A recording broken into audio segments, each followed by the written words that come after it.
28 à 37.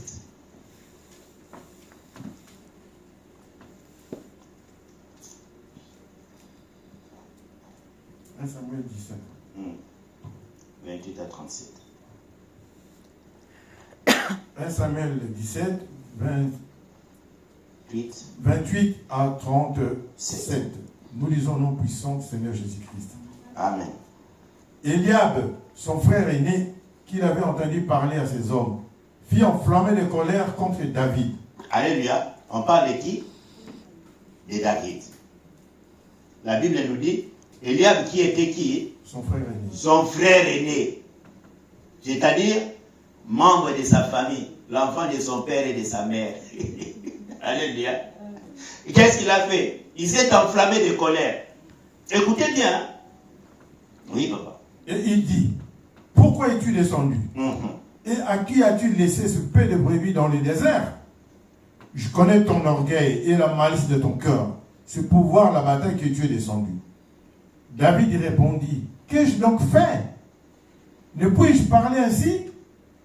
Et il se tourna de lui pour s'adresser à un autre. Et fit les mêmes questions.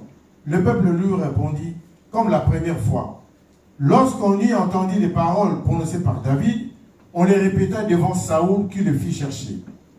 David dit à Saül, que personne ne se décourage à cause de ces Philistins. Ton serviteur ira se battre avec lui. Saoul dit à David, tu ne peux pas aller te battre avec ces Philistins, car tu es un enfant. Et il est un homme de guerre dès sa jeunesse. Alléluia. Alléluia. David était là. La première personne qui a voulu contrarier David, c'est qui? C'est son frère. Alléluia. La deuxième personne, c'est qui? C'est le roi. Écoutez bien. La première personne, c'est son frère, l'enfant de son père et de sa mère. Alléluia. Voulait l'empêcher d'accomplir la mission.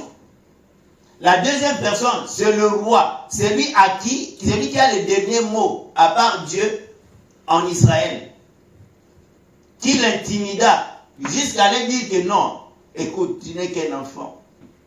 Alléluia. Mais celui-là, c'était costaud. Il est aguerri pour la guerre depuis son enfance.